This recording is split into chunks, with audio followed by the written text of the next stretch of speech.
Bonjour à toutes et à tous et bienvenue dans ce nouvel audio consacré aux mathématiques. Aujourd'hui, j'aimerais vous parler d'un sujet très concret que l'on rencontre souvent chez les élèves. Ce moment où l'erreur ne sert plus à apprendre, mais commence à faire peur. Il y a un moment, souvent discret, où quelque chose bascule. Tu vois un élève qui hésite. Il commence à lever la main. Puis il l'abaisse, il regarde sa feuille, il cherche, mais il ne se lance pas.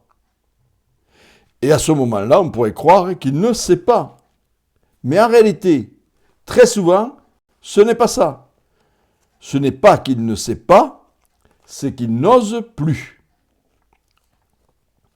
En mathématiques, on parle beaucoup de compréhension. Mais on parle moins de ce moment précis où l'erreur change de place. Au départ, l'erreur est normale. Elle fait partie du chemin. Elle permet d'ajuster, de corriger, de comprendre. Et puis, progressivement, quelque chose se déplace.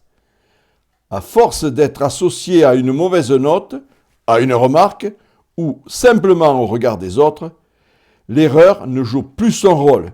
Elle devient une preuve.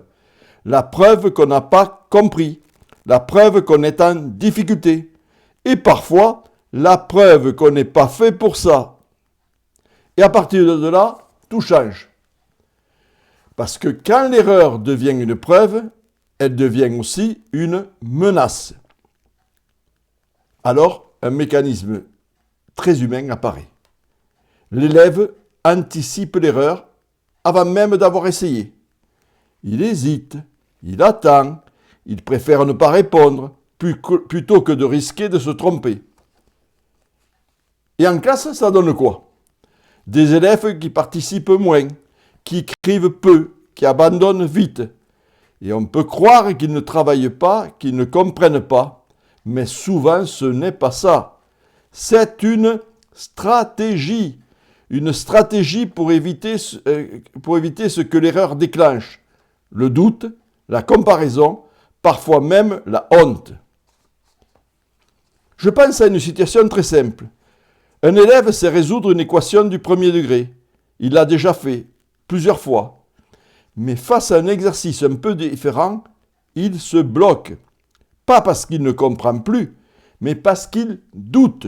Il se dit, et si je me trompe? Et si c'est une erreur bête?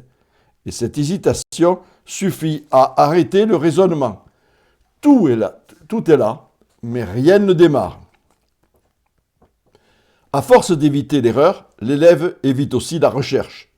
Or, en mathématiques, c'est là que tout se construit.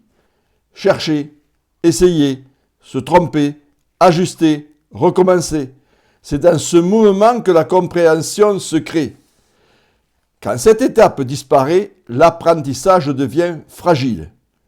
L'élève peut réussir des exercices connus, mais dès que le contexte change, tout devient incertain. Ce n'est pas un manque de capacité, c'est un manque d'habitude à traverser l'erreur.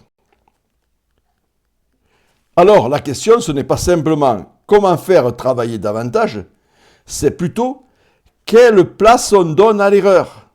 Parce qu'une erreur, ce n'est pas une faute, ce n'est pas un échec, c'est une indication. Elle montre ce qui est compris et ce qui reste à construire.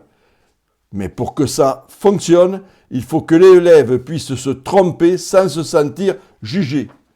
Qu'il puisse essayer sans pression immédiate. Qu'il puisse hésiter, tester, se tromper, recommencer. Et quand cela devient possible, quelque chose change. L'élève ose davantage. Il accepte de ne pas réussir du premier coup. Il s'engage vraiment dans la réflexion. Et c'est souvent à ce moment-là que les progrès apparaissent. Pas parce qu'il travaille plus, mais parce qu'il accepte enfin de se confronter à ce qui lui faisait peur. Alors finalement, la vraie question n'est peut-être pas seulement est-ce qu'il comprend, mais plutôt est-ce qu'il ose essayer. La différence est discrète, mais elle change tout. Si ce sujet vous parle, je développe cette réflexion dans mon livre « Comprendre les maths, ça s'apprend ». Et pour celles et ceux qui veulent aller plus loin, je vous partage les liens en commentaire. Si cet épisode vous parle, n'hésitez pas à le partager. Merci de votre écoute et à très bientôt pour un prochain épisode sur les mathématiques.